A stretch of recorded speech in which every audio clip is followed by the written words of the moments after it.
Hey everybody, Robert here from Black Belt Gaming, continuing my read-through of Dragonslayer, the role-playing game.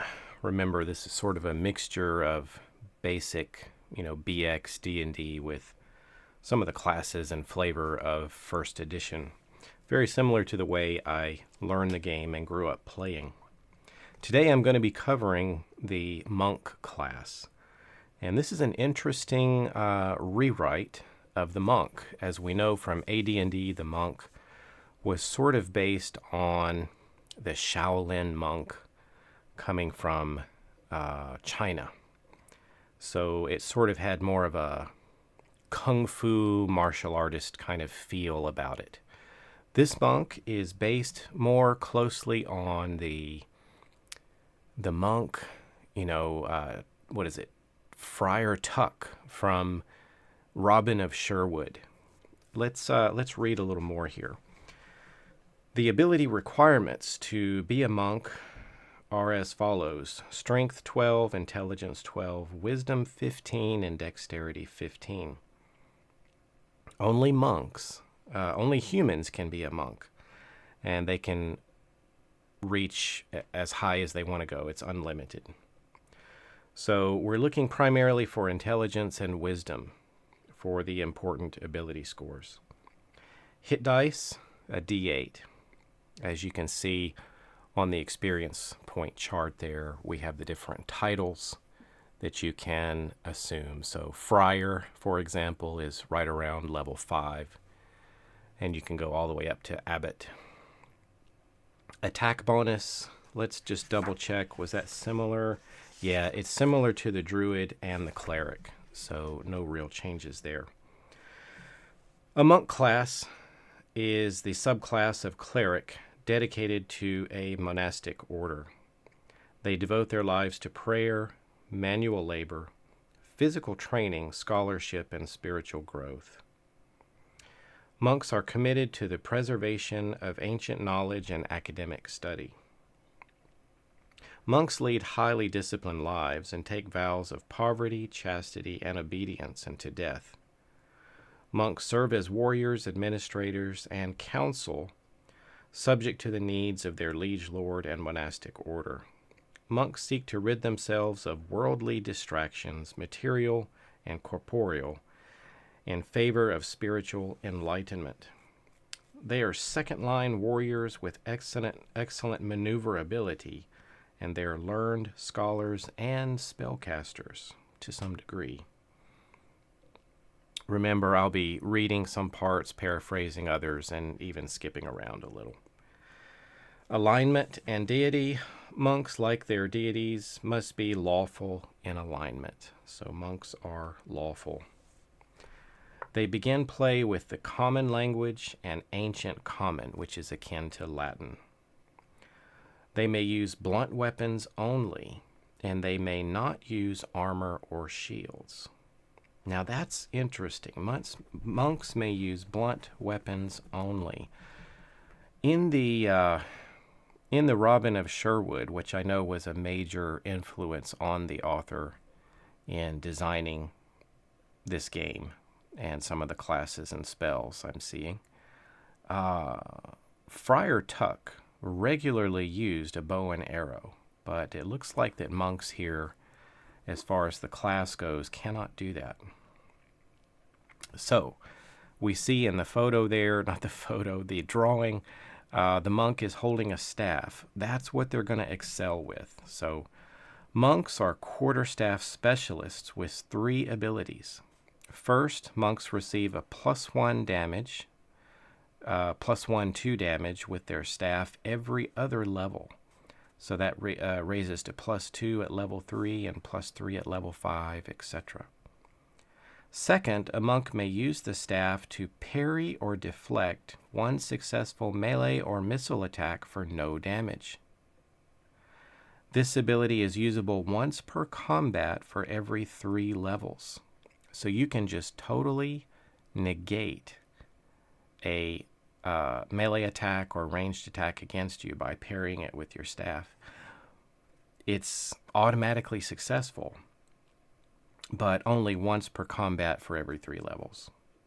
Third, a monk may trip a medium-sized or smaller humanoid opponent with the staff instead of normal weapon damage. The trip attack is -1 to hit, and it must be called prior to the attack roll. No strength modifier is applied. If successful, the target falls prone and is +4 to be hit. The trip ability is usable once per combat for every 3 levels of experience. Combat discipline. Well, we talked about how they cannot wear armor and use shields, but due to their extensive training and discipline, they get +1 armor class bonus per level. So maybe that kicks in at first level. So instead of having a base armor class of 10, it would probably go down to 9. Cleric spells, scrolls, and memorization limit. Monks can cast cleric spells at level 3 and can scribe spell scrolls at level 5, so a bit delayed.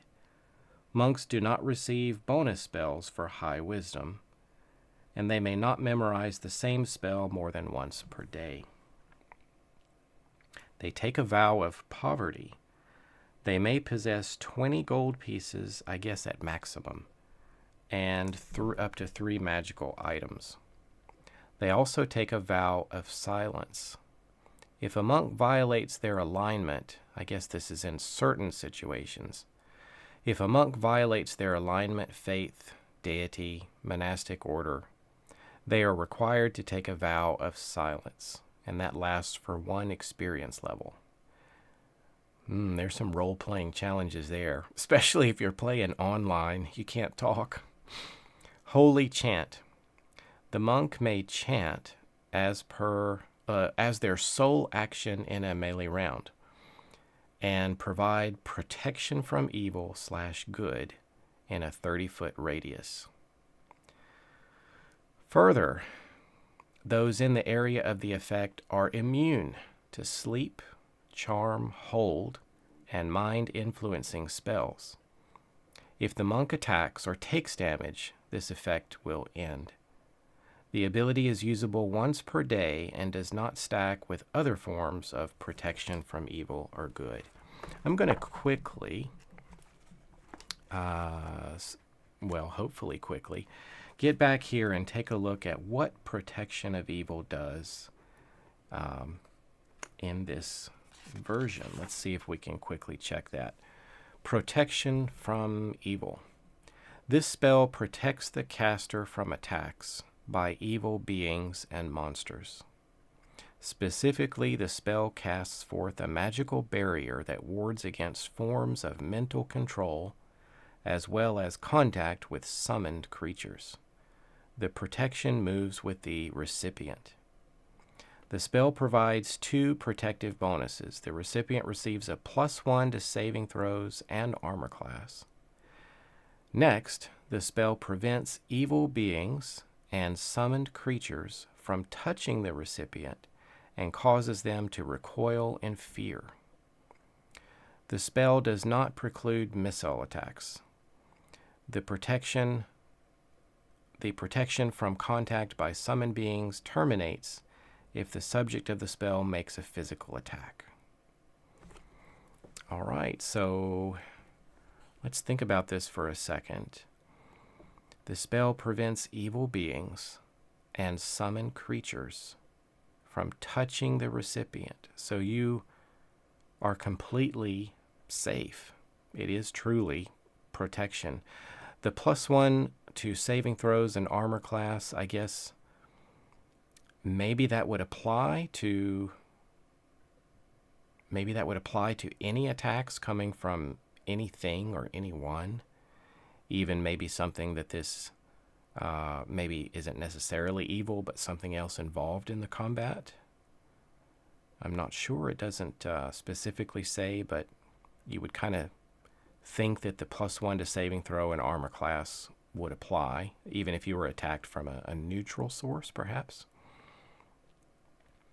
But it seems to have the most power against preventing contact from evil beings and summoned creatures. So, but they can still take missile attacks against you. But if you attack, it's going to negate this protection. So I'm just looking again at the last paragraph. The spell doesn't stop missile attacks. The protection from contact by summoned beings terminates if the subject of the spell makes a physical attack. Okay. So it just says the summoned beings, but I'm assuming it's also the evil beings as well. It doesn't say that, but I'm pretty sure that that's going to be the case as well. Let me know what you think about that. Would that include both the evil beings and the summoned creatures? So he can chant this once per day. Doesn't take up a spell slot or anything like that. It's just a once per day. And those in the area of effect of his chant are immune to sleep, charm, and hold, and mind influencing spells. It's pretty powerful. Let's continue on. Physical discipline. Monks may dodge magic missile with a successful spell save. When saving against all forms of damage, a successful save that normally results in half damage scores no damage. All right, so that's similar to something we've seen in other versions, but the addition here is the ability to dodge magic missile. Monks also have ancient lore. Due to their education, monks may, with a successful wisdom check, ascertain one piece of detail about a historical artifact. The information gleaned is subject to the maze controller. So an ability check in this game, if I haven't said so already, is a D20 roll, and you're going up against your ability score, and you're trying to roll equal to or less than your ability score. So if you do happen to have a wisdom, a wisdom check? Yeah. If you have the minimum wisdom of 15, you make your D20 roll, and you're trying to get a 15 or less on the D20. So if you roll a 16 or higher, you fail. Turn undead. At level 3, a monk may turn undead as a level 1 cleric. Scholarship. At level 4, a monk may comprehend languages at will. I wish I had that ability. Holy, just living in Japan here. Holy pilgrimage. At level 5, a monk must make a pilgrimage to a sacred site to their monastic order. So, sounds like this is more of a role play thing here, but it's something they must do at level 5. The monk's habit. Good aligned monks wear brown habits. Neutral aligned wear gray, and evil monks wear black. Like the other classes, there are some listed starter packs, basically just for equipment. When you're rolling gold for a monk, it's 5d4, and you add it up. So you're getting a maximum of 20 gold there. You're on the poor side. So looking at these fast packs, the first package is 16 gold pieces, the second one is 14, and the third one is 12. So if you end up with less than that, you'll have to go with just picking and choosing a few pieces of equipment. So it just starts you off with, your monk's habit, your clothing, right? Your quarterstaff, maybe some extra things there. You can use a sling and stone. That is considered a blunt weapon, but just a reminder, a little bit different from Robin of Sherwood. We don't see the option of the bow and the arrow. So if we look at the spell progression here, at level 3, you get a first level spell. At level 4, it is 2 first level spells, and at level 5, 2 first level and 1 second level, and you start to go up that way. So that's the monk. It's an interesting take that is probably more unique than anything we've seen so far with the cleric or the druid. An interesting revision to the monk that is well themed here for a Western style monk, a European style monk. And it's pretty neat. Let me know what you think, and I'll catch you later.